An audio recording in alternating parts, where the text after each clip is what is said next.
Good morning students. आज हम लोग क्लास 7 का भूगोल विषय में पाठ 3 पढ़ेंगे।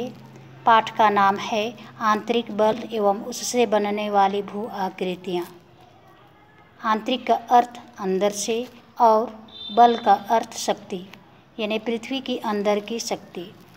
आंतरिक बल का तात्पर्य पृथ्वी के भूपटल के नीचे वाली शक्तियाँ जो भूपटल पर परिवर्तन लाती है, जैसे पर्वत निर्माणकारी, ज्वालामुखी, भूकंप आदि।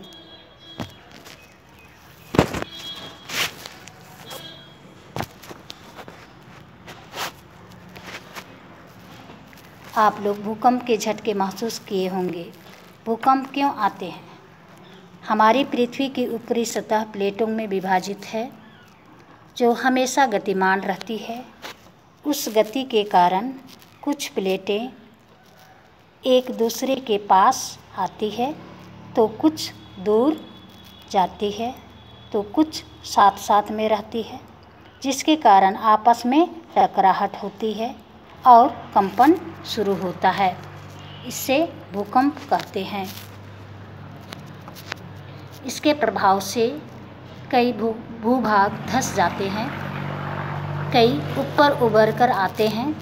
ये घटनाएं कई गांवों एवं शहरों में होती है और कई गांवों एवं शहरों में विनाश भी हो जाती है। भूकंप की तीव्रता सिस्मोग्राफ से मापते हैं। रिक्टर पैमाना भूकंप की तीव्रता मापने की इकाई है।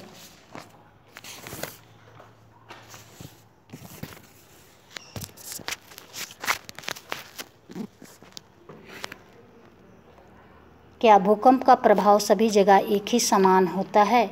नहीं। भूपटल के नीचे का वह स्थान जहाँ कंपन शुरू होता है वह उद्गम केंद्र कहलाता है। उद्गम केंद्र के ठीक ऊपर होता है। इस बिंदु को अधिकेंद्र कहते हैं। उद्गम केंद्र के ठीक ऊपर होता है, इस बिंदु को अधिकेंद्र कहते हैं। अधिकेंद्र के निकटतम वाले भाग में सबसे ज़्यादा कंपन होता है और यहाँ सबसे ज़्यादा क्षति होती है। उद्गम केंद्र के दूर वाले क्षेत्रों में भूकंप का प्रभाव नहीं पड़ता है और यहाँ क्षति भी कम होती है। भूकंप आने पर हमें क्या करना चाहिए? सबसे पहले तो हमें घबराना नहीं चाहिए। मजबूत मेज, पलंग या चौकी के नीचे छिप जाना चाहिए। आग वाले सामान, चिमनी, कमज़ोर छत या कमज़ोर दीवार से दूर हट जाना चाहिए। खुली जगह या मैदान में जाना चाहिए। बिजली के खंभों, वृक्षों से दूर रहना चाहिए, क्योंकि यह उखड़कर आप पर गिर सकते हैं। भूकंप से बचाव के लिए भवन निर्माण में भूकंपरोधी तकनीक का इस्तेमाल करना, प्राथमिक चिकित्सा बॉक्स तैयार रखना आदि होता है।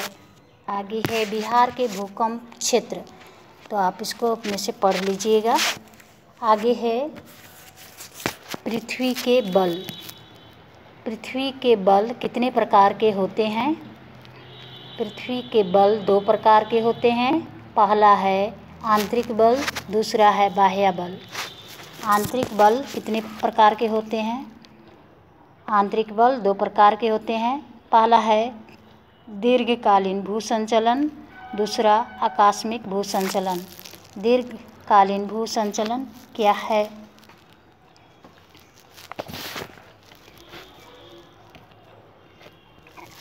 दीर्घकालीन भूसंचलन द्वारा परिवर्तन इतनी मंद गति से होते हैं कि मनुष्य को इसका आभास नहीं हो पाता, जैसे महादेश, पर्वत, पठार आदि। इसके विपरीत आकस्मिक बल द्वारा परिवर्तन कुछ सेकंड या मिनट में ही हो जाता है, जैसे भूकंप, ज्वालामुखी आदि। आगे है आकस्मिक भूसंचलन क्या है? ज्वालामुखी तथा भूकंप आकस्मिक बल के कारण पैदा होते हैं। आकस्मिक बल द्वारा घटनाएं अचानक होती है। इसी कारण भूपटल के ऊपर और नीचे विनाशकारी परिवर्तन होते रहते हैं। आगे है दीर्घकालीन भू संचलन 2 हैं। पहला है महाद्वीपीय निर्माणकारी बल, दूसरा है पर्वत निर्माणकारी बल। आकस्मिक भू संचलन 3 है। ज्वालामुखी, भूकंप, भूस्खलन। अनाच्छादन 2 हैं। ऋतुक्षय, अपरदन।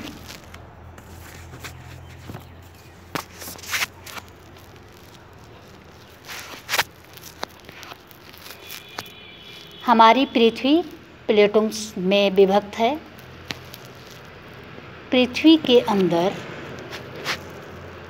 ताप दाब के कारण पदार्थ चट्टानें पिघली अवस्था में होती है, जिससे मैग्मा कहते हैं। पृथ्वी के अंदर ताप एवं दाब के कारण पदार्थ चट्टानें पिघली अवस्था में होती है, जिससे क्या कहते हैं, मैग्मा कहते हैं। और यह सदैव गतिशील रहता है।